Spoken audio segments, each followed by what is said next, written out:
माझी आई बाहेर गेल्यावर मी आमच्या कामवाली बाईजवळ गेलो. मी तिला म्हणालो, मी ऐकलं आहे की तुझा नवरा खूप दारू पितो. मी हे विचारता ती एकदम भावूक झाली. ती मला सर्व काही सांगायला लागली. याच दरम्यान मी तिला बोलत बोलत विचारलं की तो तुला खुशी करत नसेल. ती म्हणाली, आता काय सांगू तुम्हाला, तुम्हाला तर सगळं माहीत आहे. हे म्हणून ती हसत निघून गेली. मी समजलो की ही घेण्यासाठी लवकरच तयार होईल. मग मी वेळ न घालवता लगेच सुरू झालो. ती म्हणाली, साहेब थोडं दमान हं. खूप दिवस झाले मला याची सवय नाही. पण त्यानंतर तिला चालता सुद्धा. मित्रांनो, माझं नाव राज आहे. ही आजची कथा माझी स्वतःची आहे. मी आता अनुभव करायचा आधी झालो होतो. कारण जेव्हा मी घराबाहेर होतो तेव्हा मला कधीही कोणतीही गर्लफ्रेंड अनुभवायला मिळायची. पण आता माझी नोकरी माझ्या शहरात लागली होती आणि मी गेल्या 3 महिन्यापासून घरी होतो. मला अनुभवायची खूप तहान लागली होती. पण मला अनुभवायला कोणी मिळत नव्हतं. मग माझ्या डोक्यात एक कल्पना आली. माझी आई एक कामवाली शोधत होती. कारण आमची जुनी कामवाली काम सोडून गेली होती. मी एक खड्या कल्पना विचारली.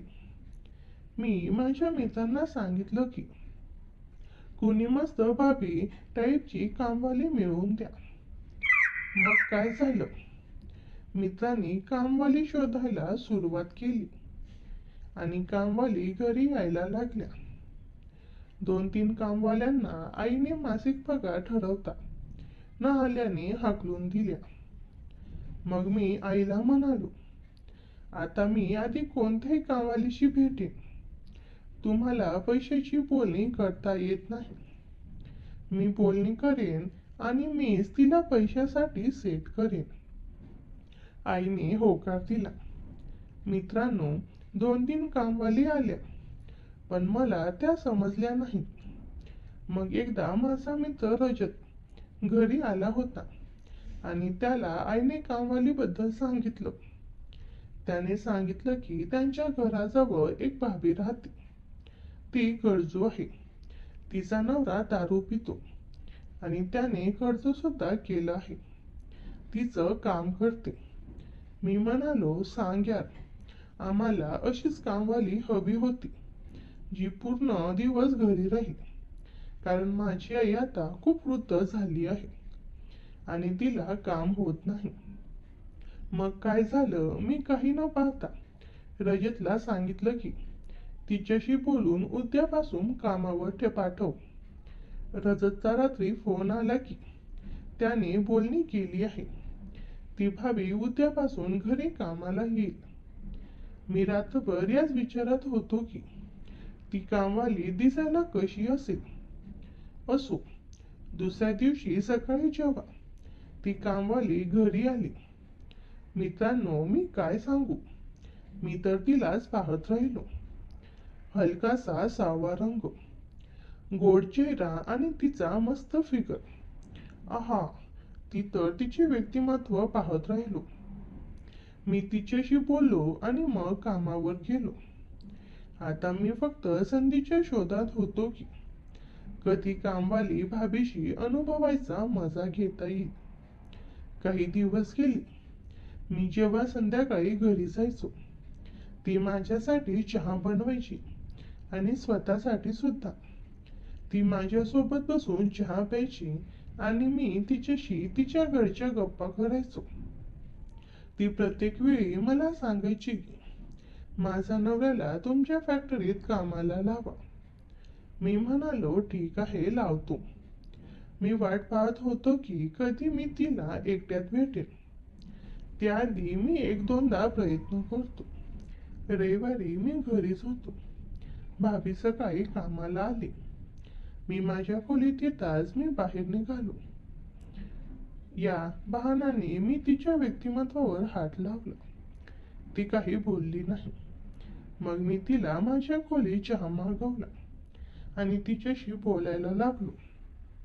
मी ऐकलं आहे की तुझा नवरा खूप दारू पितो. मी हे विचारताच ती एक पीडित बाई एकदम भावूक झाली. ती मला सर्व काही सांगायला लागली. याच दरम्यान मी तिला बोलत बोलत विचारलं की तो तुला खुशही करत नसेल. ती म्हणाली, आता काय सांगू तुम्हाला, तुम्हाला तर सगळं माहीत आहे. हे म्हणून ती हसत निघून गेली.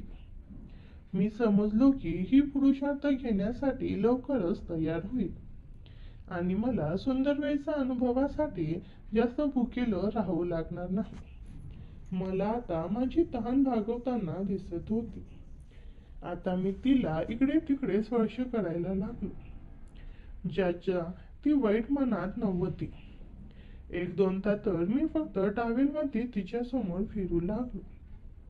माझा पुरुषार्थाचा तिला इशारा सुद्धा दिला. ती फक्त पाहून हसत निघून गेली. एक दिवस मी खोलीत मोकळा झोपून तिच्या येण्याची वाट पाहत होतो. ती खोलीत येताच मी डोळे बंद करून झोपलो. ती माझ्या पुरुषार्थाकडे पाहत राहिली आणि हलकेच खोकलून आपल्या येण्याचा इशारा केला. मी डोळे उघडत माझा पुरुषार्थ सहवलं आणि तिला अचानक पाहिल्याची अभिनय करत चादर ओढली. मी तिला विचारलं, अरे भाभी, तू कधी आलीस? मी तर तुला साठवत होतो. तिने हसत सांगितलं, हो, नको ते मला दिसत होतं. मी हसलो आणि तिला जवळ यायला सांगितलं. ती हसत, न बाबा न, तुमचं ते खूप रागात आहे म्हणत बाहेर गेली. मग काय झालं? मी तिला अनुभवायच्या फंदात राहायला लागलो. आता ती माझ्याशी आणखी जवळ येत होती. मी अनेकदा तिच्या समोर मोकळा राहायला लागलो आणि ती फक्त पाहून हसत जायची. मग तो दिवस आलाच. आई शेजाऱ्यांच्या सोबत कुठेतरी बाहेर गेली होती. जाताना आईने कामवाली भाभीला सांगितलं, तू उशिरापर्यंत थांब, कारण राज एकटा आहे. त्या सर्वांच्या केल्यावर मला राहवलं नाही. त्या दिवशी मी ऑफिसमधून सुट्टी घेतली आणि घरीच थांबलो. आज माझी सुंदर वेळेचा अनुभव इतका वाढला होता की मला राहवलं नाही. मी तिच्या खोलीत साफसफाईसाठी येताच मी तिला हौस मागून पकडलं. ती एकदम घाबरली. ती मला सोडवायला लागली.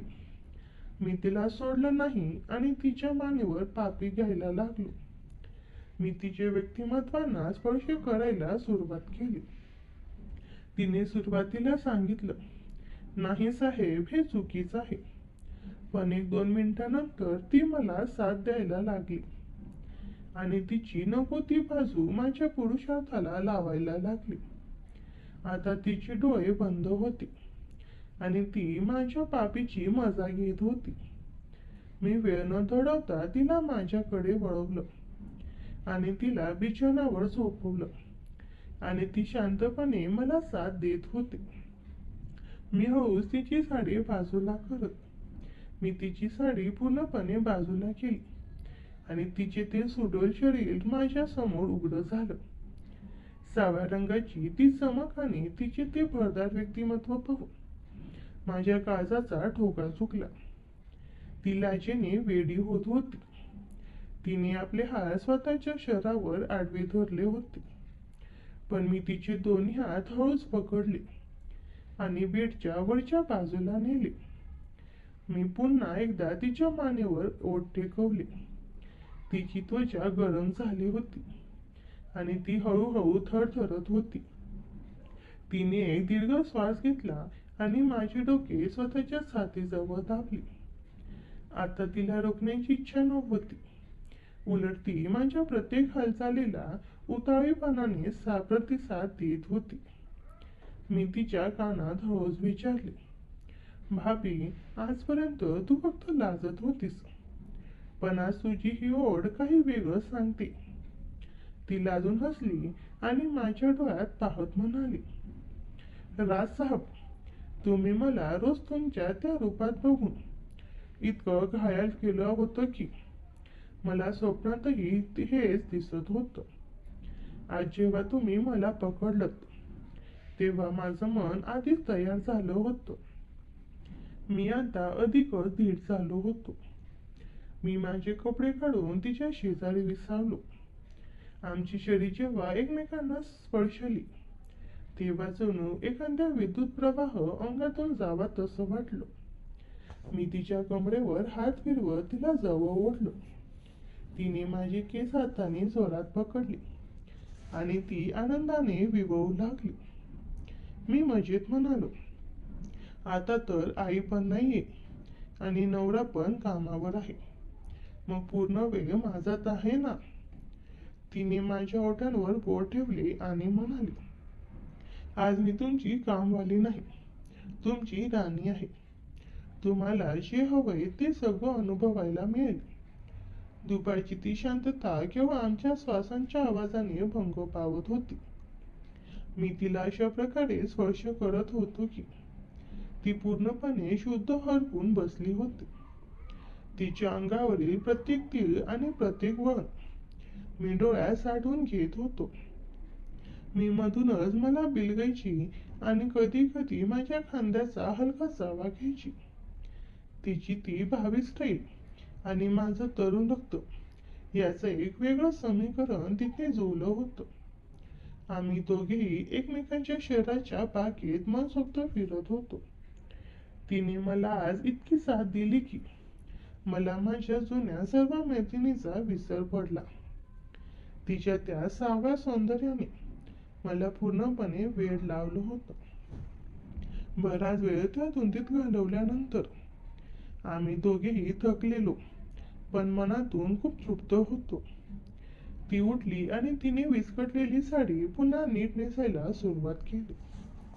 आरशात स्वतःला बघताना ती गालातल्या गालात हसत होती. मी मागून जाऊन तिला पुन्हा एकदा मिठी मारली.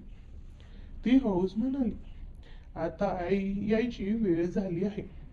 मला आवरायला हवं, पण लक्षात ठेवा, उद्या आई मंदिरात जाणार आहे. तिने दिलेला तो इशारा माझ्यासाठी पुरेसा होता.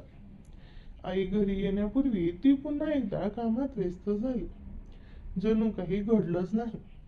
पण आम्हा दोघांच्या डोळ्यात आता एक वेगळीच गुपित होतं, ते जे रोज दुपारी पुन्हा नव्याने उलगडणार होतं. पुढच्या दिवशीची सकाळ उजाडली, पण आजची सकाळ काहीतरी वेगळीच होती.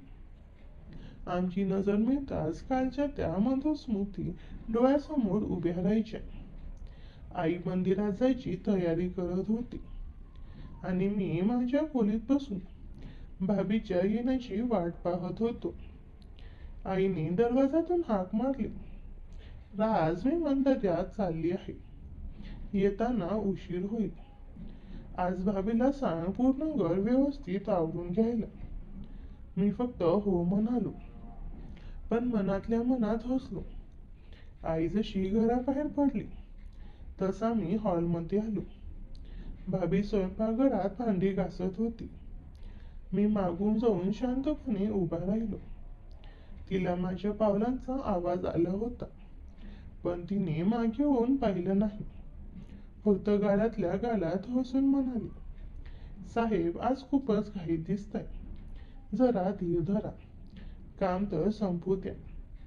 मी काहीही न बोलता तिचा हात पकडला आणि तिला ओढत माझ्या खोलीत घेऊन आलो. तिने हातातील काम तसं सोडलं होतं. खोलीत येताच मी दरवाजाची कडी लावली.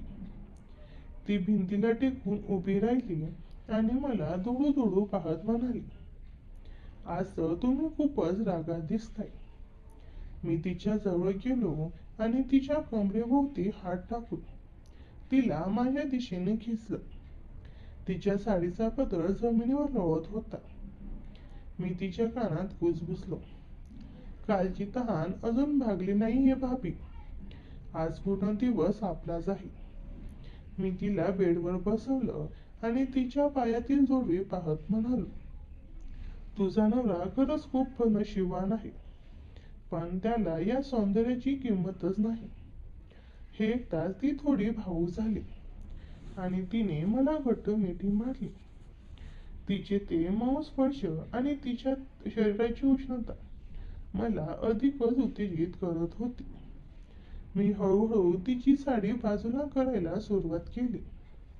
ती आज पूर्णपणे सहकार्य करत होती. तिने स्वतः तिची हूक काढली आणि तिचं ते अथांग सौंदर्य माझ्या डोळ्यासमोर उघड केलं. त्या दुपारी आम्ही सर्व मर्यादा ओलांडल्या. तिचे ते सावळे शरीर माझ्या मिठीत एखाद्या वेलीसारखे गुंफले गेले होते.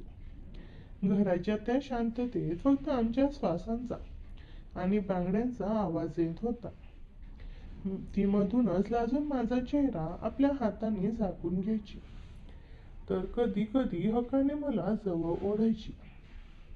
तिचा तो मोकळेपणा आणि माझ्या तरुण रक्ताची ती ओढ याचा असा काही मिलाप झाला की 2-3 तास कसे निघून गेले हे समजलंच नाही. ती खरंच खूप अनुभवी होती आणि तिने मला अशा काही जागांवर स्पर्श केला की मी पूर्णपणे घायाळ झालो. जेव्हा आई परत येण्याची वेळ झाली तेव्हा ती घाईघाईने उठली. तिने विखुरलेले केस नीट केले, कपाळावरची टिकली नीट लावली आणि पुन्हा एकदा ती साधी कामवाली बनली. जाता जाता तिने माझ्या गालावर एक हलकी चापट मारली आणि म्हणाली, उद्या पुन्हा भेटूया याच वेळी. काही दिवस आमचा हा लपंडाव असा सुरू होता. रोज दुपारी आई वाम कुक्षी घ्यायला गेली किंवा बाहेर गेली की आमची खास मीटिंग ठरलेली असायची. पण एक दिवस काहीतरी वेगळंच घडलं. त्या दिवशी पावसाळी वातावरण होतं आणि बाहेर जोरात पाऊस पडत होता. आई शेजारच्या काकूकडे भजनाला गेली होती. बाबी हॉलमध्ये फरशी पुसत होती. पावसाच्या थेंबामुळे हवेत एक वेगळाच ओलावा होता.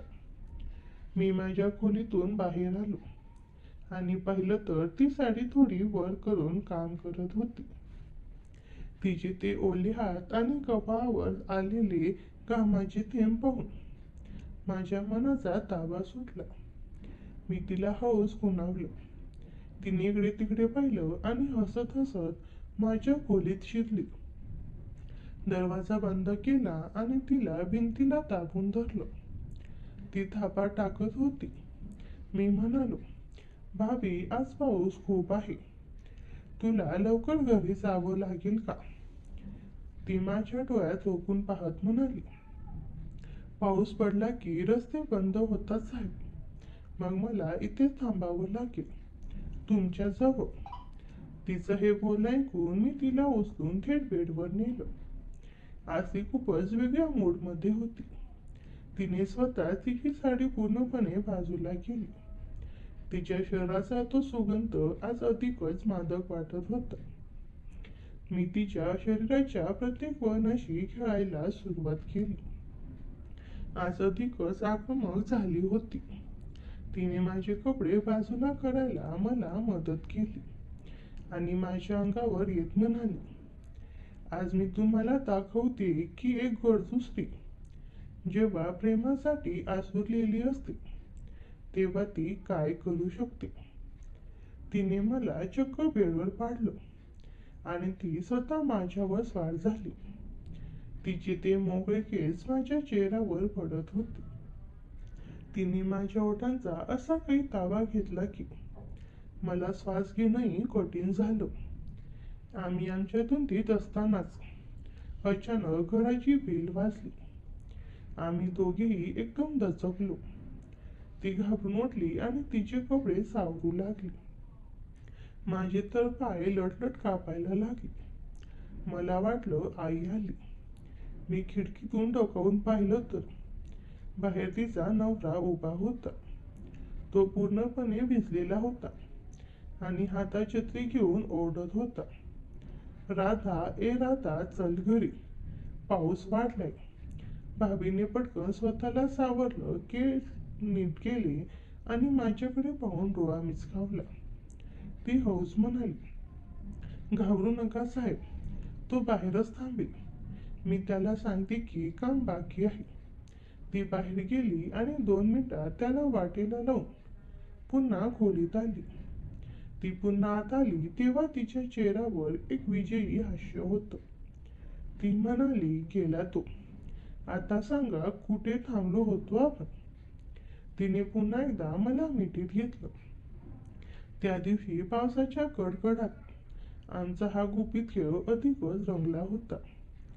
तिने मला आज अशा काही गोष्टी अनुभवायला दिल्या ज्या मी याआधी कधीच अनुभवल्या नव्हत्या. मित्रांनो, त्या दिवशी जेव्हा मला समजलं की भाभी फक्त दिसायलाच गोड नाही तर ती खूप धाडसी सुद्धा आहे. पण खरा ट्विस्टर पुढे होता. जेव्हा एके दिवशी आईने आमच्यावर पाळ ठेवायला सुरुवात केली. काही दिवस हे असेच बेधुंदपणे सुरू झाले. पण म्हणतात ना, चोरायला सुद्धा नशीब लागतं. एक दिवस असा आला की आमचं हे गुपित उघड होता होता वाचलं. पण त्यातून जे घडलं ते अधिकच रोमांचक होतं. एके दिवशी दुपारी मी आणि भाभी आमच्या खोलीत होतो. बाहेर कडाक्याचं ऊन होतं आणि आई हॉलमध्ये झोपली आहे असं आम्हाला वाटलं होतं. आम्ही दोघेही एकमेकांच्या मिठीत पूर्णपणे हरवून गेलो होतो. भाभीने तिचे सर्व कपडे बाजूला काढले होते आणि मी तिच्या त्या मादक आनंद घेत होतो. ती माझ्या कानात हळूच कुजबुजत होती, राज, तुमची ताण कधीच संपत नाही. आम्ही रंगात आलेलो असतानाच अचानक हॉलमधून आईच्या चालण्याचा आवाज आला. भाभी एकदम ताडकन उठून बसली. तिचे डोळे भीतीने मोठे झाले. आईने माझ्या खोलीचा दरवाजा वाजवला. राज, अरे राज, झोपला आहेस का? भाभी कुठे आहे? स्वयंपाकघरात नाहीये ती. आमचे तर धाबे तणाणले. भाभीने घाईघाईत आपली साडी उचलली आणि ती अंगाभोवती गुंडाळू लागली. मी कसं तरी बेडवरून उडी मारली आणि टी शर्ट चढवला. मी मोठ्याने ओरडलो, आई, मी झोपलो होतो. भाभी ते खोलीत झाडू मारती. तू जा, मी येतोच. आई बाहेरून म्हणाली, बरं बरं, तिला सांग पटकन आवरून बाहेर यायला. मला चहा हवंय. आईची पावलं लांब गेल्यावर आम्ही दोघांनी सुटकेचा निश्वास सोडला. भाभीने मला एक चोरा चिमटा काढला आणि हसत म्हणाली, मेले होते आज आपण. पण साहेब, तुमची ही चोरी पकडली गेली असती तर काय झालं असतं? मी तिला पुन्हा एकदा जवळ ओढलं आणि तिच्या उघड असलेल्या पाठीवर हात फिरवत म्हणालो, आईने पाहिलं असतं तर तिलाही समजलं असतं की माझी ही कामवाली किती गुणी आहे. त्या दिवसाच्या भीतीनंतर भाभी आणखीनच मोकळी झाली. तिला आता पकडलं जाण्याची भीती उरली नव्हती. उलट तिला त्यात एक वेगळीच मजा येऊ लागली होती. ती आता मुद्दामून आईसमोर असताना सुद्धा माझ्याकडे पाहून असे इशारे करायची की माझं पूर्ण लक्ष विचलित व्हायचं. जेवताना ती मुद्दामून माझ्या जवळून जाताना तिच्या शरीराचा स्पर्श मला करायची. एकदा तर तिने स्वयंपाकघरात आई असतानाच मला मागून मिठी मारायला लावली आणि स्वतः हसत राहिली. आई एकदा एका लग्नासाठी 2 दिवसासाठी बाहेर गावी गेली. आता घर पूर्णपणे आमच्या ताब्यात होतं. भाभीने त्या दिवशी कामावर येतानाच एक नवीन लाल रंगाची साडी नेसली होती. ती माझ्या खोलीत आली आणि तिने दरवाजा चक्क आतून लॉक केला. ती आज खूप वेगळ्या रूपात होती. तिने साडीचा पदर हवेत उडवला आणि म्हणाली, आज तुमची आई नाहीये. आज मी तुमच्या घराची मालकीण आहे. सांगा आज कसं अनुभवायचं आहे. तिने मला बेडवर ढकललं आणि ती स्वतः माझ्यावर पुन्हा ताकदीनिशी तुटून पडली. त्या रात्री आम्ही हॉलमध्ये, किचनमध्ये आणि बाल्कनीत सुद्धा आमची ती तहान भागवली. तिचे ते गरम श्वास आणि माझ्या शरीराची ती ओढ, सगळं काही एखाद्या वादळासारखं होतं. तिने मला आज इतकं थकवलं की मला दुसऱ्या दिवशी ऑफिसला जाताच आलं नाही. मित्रांनो, आमचं हे नातं आता केवळ कामवाली आणि मालक असं राहिलं नव्हतं. पण खरी मजा तर तेव्हा आली जेव्हा भावीच्या नवऱ्याला आमच्याबद्दल संशय यायला लागला. पुढच्या भागात तुम्हाला तिच्या नवऱ्याने आमचा पाठलाग केला का, किंवा भाभीने मला तिच्या घरी रात्री कसं बोलावलं, हे ऐकायला आवडेल का? नक्की सांगा. आई गावाला गेल्यामुळे घराचा कोपरा न कोपरा आमचा झाला होता. ती लाल साडी नेसलेली भाभी एखाद्या ठिगणीसारखी वाटत होती. त्या रात्री जे काही घडलं ते माझ्या आयुष्यातलं सर्वात थरारक स्वप्न होतं. पण खरं वळण पुढच्या दिवशी आलं. 2 दिवसांनी आई परत आली. आता पुन्हा आमची ती लपून छपून भेट सुरू झाली. पण एके दिवशी भाभी कामावर आली तेव्हा ती खूप रडलेली दिसत होती. मी तिला एकट्यात घातलं आणि विचारलं, काय झालं भाभी? कुणी काही बोललं का? ती हुंदके देत म्हणाली, आज माझ्या नवऱ्याने पुन्हा खूप दारू पिऊन धिंगाणा घातलाय. घरचे पैसे पण नेले आणि मला खूप मारलंय. आज तो घरी नाहीये. तो त्याच्या मित्राकडे गेलाय पाहिला. पण मला भीती वाटतीये. माझं हृदय तिचं बोलणं ऐकून कळवळलं. पण त्या सोबतीलाच मनात एक चावट विचारही चमकून गेला. मी हळूच म्हटलं, मग आज मी येऊ का तुझ्या घरी? तू पण एकटी आहेस आणि तुला सोबतही मिळेल.